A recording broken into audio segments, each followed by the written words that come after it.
Hello, bonjour, Alberta. Did you know that at least 238,000 people speak Français in Alberta? And those numbers just keep on growing? Oui, oui, c'est vrai, it's true. And thanks to Shaw TV Community Access Programming, we get to reach out to everyone to let you know all about special people, places, events, and activities happening right here in this great province, in both English and en français. That's right, mes amis. We begin the first part of our program in English, and then we repeat it en français. So stay with us. Restez à l'écoute.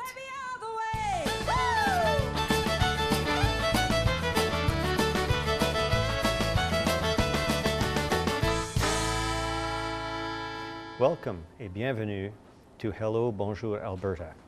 I'm Marc Lalonde. And I'm Anne Boiteau. Your hosts for this episode. Did you know that here in Canada, the federal government's Department of Canadian Heritage supports heritage school fairs in both official languages throughout the country?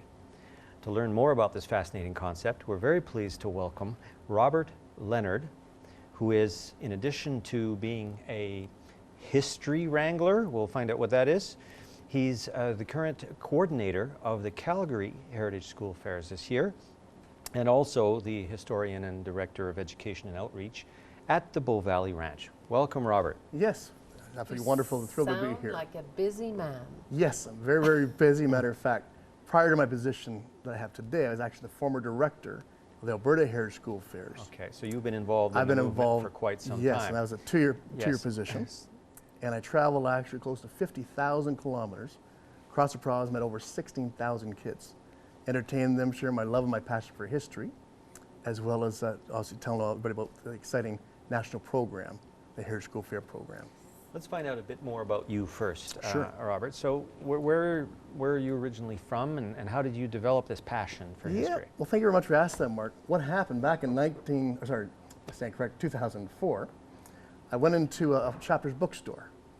I said to myself, the next year is Alberta's 100th anniversary, so what is possibly available for books, for kids? So I said, now, what do you have out there that's available that has time travel, adventure story, and ties in all the really cool history about Alberta? And you could hear a pin drop. And he said, sorry, sir, this little sales lady said, there's nothing that's ever been written what you're talking about. So I had a little aha moment. I actually spent the next 9 months writing my self-published book. And to my shock and surprise, I actually received my Alberta Centennial Medal for my efforts. And the book received the prestigious award called the Alberta Heritage Awareness Award for Outstanding Contribution for Provincial History. So And you've got a copy of that, right? And this is actually the second edition that I relaunched back in 2012 for the 100th anniversary of the Calgary Stampede, and it has 6 new chapters in it. And it actually was a best-selling Calgary Stampede Centennial book of the Chapters bookstore chain. So I was absolutely thrilled with that, and my passion for history. And what happened, I thought, oh, I'll write something about history, but I became addicted to Alberta history. Very, very passionate, so I absolutely love it. Also, performers, while I sing about Alberta history, and I say the Past the Blast show that I performed many times over the last couple of years just to share my passion out in Alberta. So what did you do before? Well, I've always loved social this studies. Is amazing. You changed in 2004. You were probably only 22 at the time. Yeah, absolutely. Well, actually, I was a family commercial real estate company, but my passion's always been, I love entertaining kids, and to have a real opportunity. That's why the teachers, history. And the history, and it's amazing just to feel. There's over 300 historical facts in here, and it's interwoven through a storyline. How Family Day Ray and his twin sister Roxy, they go back in time. Go back in time, the inauguration of Alberta, 1905, and the first Calgary Stampede. So you've got all kinds of hooks for kids absolutely. there. And I see you've got a follow-up book also. Yes, and my second thing, I went again back to another library visit, and I found there's very little out there that dealt with, for kids of all ages, for Treaties 6, 7, 8. Very little written by Father Lacombe, except for the large, big books. And so I wrote this book, and I'm very, very proud of this book, and that it's the storylines how Max Ironcrow has to go back in time to see his dying brother, has less than 10 days to live. So it actually goes back to the 50th anniversary party of Father Lacombe, of priesthood. And there actually was a party up in St. Albert back in 1899. So again, between the time travel adventure story, there's over 250 historical facts. And I was absolutely thrilled in that, first of all, the The designer here is actually an illustrator from Satina Nation, named Nathan McGuinness, also known as Traveling Rock. So he's actually the illustrator, and actually honored that Chief Crowfoot, the great Blackfoot chief, his great-granddaughter wrote the forward message in the book. So I'm honored with that, and I was just, it's actually voted on a national contest, top 20 First Nations book in Canada. So Wow. yeah, couldn't be How happier. long did it take you to write these books? Good question. These are actually, I'm such a stickler for my historical facts. Approximately 2 years worth of research. Wow. And a big shout out to a gentleman named Hugh Dempsey. He's my favorite, he's my mentor. He's actually a Award of Canada recipient. And he's a curator for the Glenbow Museum for 35 years. Oh, Honorary Chief okay. of the Blood. So why these books are both so good is because of, quite frankly, Hugh Dempsey, because he wrote these amazing books which I extrapolated some really cool information that I put in both stories, especially that original book here. Okay, well, that definitely puts us in context. Yes. This guy knows what he's talking about. Yes, so what I the heck's enjoy a it. history Yeah, wrangler? no, exactly. Yeah, and of course I got my Yeah. belt buckle and recognizing as well, and I guess the key thing as well, to recognize that there's so much history out there, but as a history wrangler, trying to make history fun and cool for kids of all ages, is I say, wow, let's extrapolate the really cool history. And whether it be that Senator Patrick Burns, who was one of the ranchers, of the rancher I'm now representing, the historian, when he turned 75 years old, he's made a senator, and they baked him a cake. Actually led the Calgary Stampede Parade that fed 15,000 people. Huge, down to, I think the pastry chefs down the Palliser baked it up. So it's quite something, literally 10 feet high. So it's quite remarkable. So a history wrangler grabs history and has some fun with it. Absolutely, yeah, and that's Yeah, absolutely. okay. The name came by, and actually that. And when I start my presentation, I actually crack a mean whip, which is quite a little story there. All right, you won't be doing that no, here. no, All I right, left it at okay, home. good. That, All right, 'cause anyway, maybe so I on. should be doing that because it's time to Exactly. talk about Heritage School Fairs. Absolutely. So describe a Heritage School Fair. What is that? Yeah, it's a national program, actually started years ago, originally by the Bronfman family down in Montreal. So what it is, essentially, it's an opportunity for kids in grades 4 to grade 9 to pick any subject with a Canadian slant to it. And so essentially, it's a great opportunity. They essentially become experts in the subject they choose. So there'll be the Titanic with that tie-in, over 100 people were buried in Halifax that brought in from the Titanic. Yes. And so whether that's, so just would it be the CFL, the Stampede, there's just a wide range of opportunities these students can do their project on. So essentially have a trifold done up, and there's actually 3 levels of the fair. They have the school level fair, which a lot of schools participate in, and then from there, the cream of the crop, come to the regional event. And that's being held in Calgary. There's 5 regions across the province, but the Calgary region opportunity is on May 9th, a Saturday. It's held just over here, actually, the Aerospace Museum. Oh, It's wow. really cool. So you got all the great planes. We have a great lineup. How the lineup is, the kids, they show up, they put their projects up on display from 9 to 10 o'clock, and they have the official opening ceremonies. And a couple years ago, the mayor showed up, and we'll have honorary colonels, and Paul Wynn Cow, I just got his RSP this morning. He's actually showing up, which is great.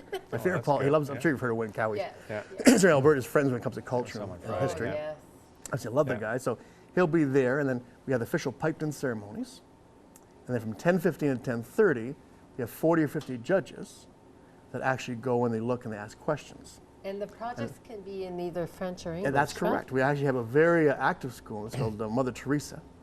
And they'll have like 20, 30 projects all in French. Nice. So hence, for out there in TV land, we'd love to have a few volunteers as well. And you're welcome to send me an email at calgaryhistoryfair@gmail.com if you're interested in volunteering to be a judge. We'll bring that up again. Yeah, at absolutely. Near the end. Okay, that's so great. Yes. from there, Yes. And then from there, how it's, many winners? yeah, well, that's very exciting. So there's a winners in grade 4. Every one of the grades, there's a winner. Uh-huh. And there's also thematic awards. So let's say there's 4 or 5 projects on the CP rail. The best CP rail recipient will get a special prize. And on top of that, the Hugh Dempsey Award, see my big hero I mentioned earlier, that's for the overall best project of the whole fair. Wow. But the next layer up, which is really exciting, it's called, again, part of the national program, it's called the Young Citizen Program. And what it is the students have an opportunity to videotape their projects. And we're looking for the top 10 videos from the fair. So what happens there, then combine that with the 6 from down southern Alberta, we choose, I'm actually a national judge, because I just I'll say, the national judge, so 2 representatives from Alberta actually go down to the history conference down in Ottawa. Oh, wow. It's incredible. It's a 4-day event. Last year, one of the winners came from Rocky Mountain House, other one from Calgary. And she actually name is Abby Peterson, and she did her project on the Titanic. What was unique about it, she played the violin, and part of her video, she played the violin, the same song that they played on the deck of the Titanic when it was sinking. So there's quite something very dramatic, and so she's another, yes, there's quite something that accompanied them down to Ottawa right on Halloween weekend. So actually trick-or-treat at the Prime Minister's house. So it was absolutely, oh, it was incredible. We had one thing after another, so just really quite something how it, it's really a trip of a lifetime for the kids. And how long do the kids have to prepare for this fair? Very good question. There's some schools, I think one in particular, Father Doucette, they start September, October, start getting ready their subjects. For other schools, they say, let's really rev things up and let's sprint to the finish, and they start in sort of March. So they sort of sprint for a month. So it just depends, and recognize the quality. And we accept, we're very all-inclusive, accept all product, which is involvement. But recognize some, they show up with costumes on, they have accents, they have, there's quite, so it's interesting from a judging perspective. But what I love about it, is that I meet with these students 4 or 6 months ahead of time. And they don't have a clue what they're doing on, and 6 months later for the event, they're experts, they're expert in that subject matter. And it's something also what I enjoy, and also in my own history, because history's, it's fascinating, especially to become that expert in their subject. Is the fair open to the public? It is in fact open to the public. Oh, really? So you can go down and absolutely. see the Aerospace Museum at the same time? Absolutely, but that all said, we expect lots and lots of people. They do have fire code. Oh, limits, anyway, yeah. So a bit of limits with that. Of course, now you have the projects and you have all the Judges, all the judges. parents, Yeah. Absolutely. So, Yeah. but that said, it's a really exciting event. And it's interesting. One of my mandates, they had not had the fair in Calgary for 3 years, so I actually helped resurrect the fair 3 years ago. So it's absolutely thriving. Last year, I had it down in Milwaukee, downtown Calgary, Oh, yes. and it snowed 30 centimeters. So anyways, and we draw all the way from, from Cochrane down to Turner Valley, and essentially the radius of the Calgary regions. Oh, we actually have folks coming down from Penhold, and hours drive north of Calgary, coming to our fair this year. That's a ways. So it's wonderful to reach out, but that's one of the reasons why we should put it a week later this year, so decrease the likelihood of 30 centimeters of snow. You never know. Exactly. You never know. Could still You happen. never Could know. definitely still happen. All right, so May 12th at the May 9th? May 9th, pardon me, Saturday. Yeah. Saturday, May 9th. May 9th at the And you Aerospace still need Museum. judges, right? Absolutely, yes. Who are bilingual judges. Bilingual judges. Absolutely. That's the ideal. Yeah, and that's something we found out today actually that the room that holds the judges can only hold 40 judges for orientation. So we need as many bilingual judges as possible so they can judge in English and the French. Right. And that's a lot of judges, Absolutely. nonetheless. Yeah, we also have a wonderful opera singer singing "O Canada" in both languages, which is terrific. We have, and it's entertaining. So really, it's an exciting event, and it does not cost the student a penny. So of course, it hasn't in my region here. It's never cost students a penny. So it is entirely funded by Heritage Canada? Heritage Canada, but also a big shout out to the Historical Society of Alberta. They actually, they're a big financial contributor. It's quite, I think, unique in Canada that they contribute financially, substantially, to all the 5 regions in the province. Wow. So shout out to the Historical Society of Alberta, especially Debbie Godin is in the office. Can I ask you, Yes. is there anything that anyone has ever submitted that you didn't know?